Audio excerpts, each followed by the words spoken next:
Noroc. Am aici o văzdușcă, se numește IJ 40, cu cartușe calibrul 4,5, iată așa arată cartușele. Da.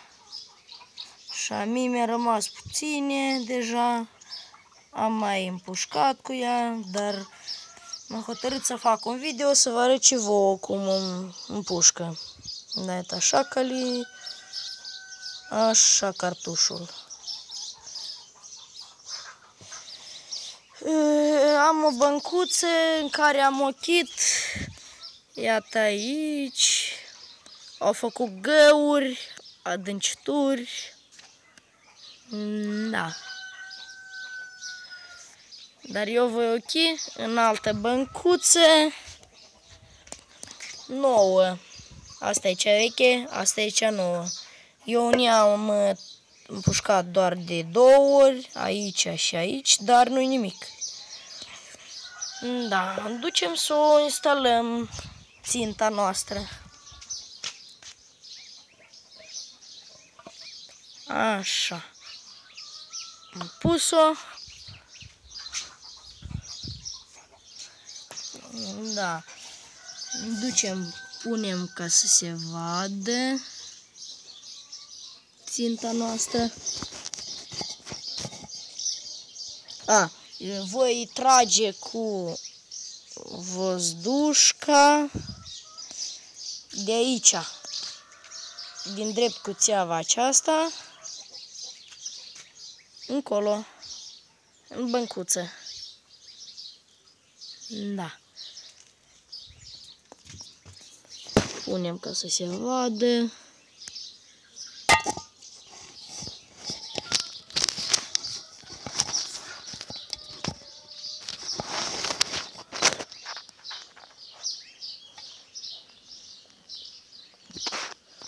Hai, bă!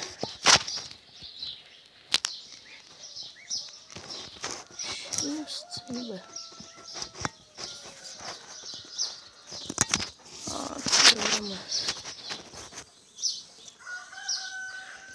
Da. Văzdușa se încarcă așa, înnăm de țeavă, tragem în jos, hop, și introducem patronul în găura aceasta. Aici. Așa. Introducem, tragem în sus și e încărcată.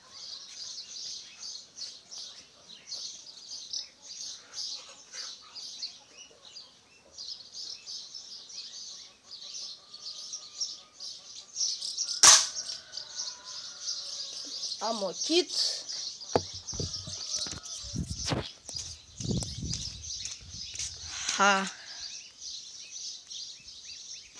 Aici.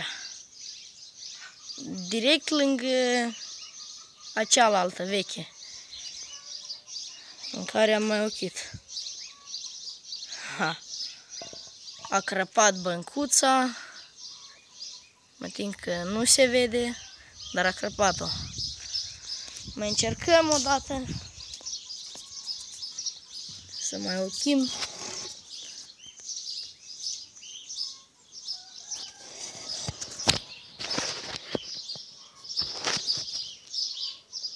Așa, înspre băncuță. Încărcăm văzdușca. Așa.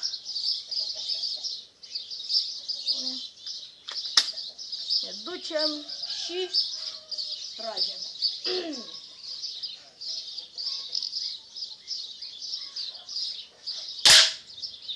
Bau! Cred că asta e ultima oară când am tras. Iată aici.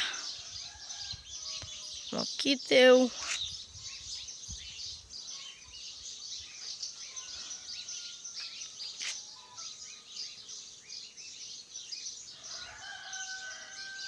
Da. Are o putere bună. Da. Da.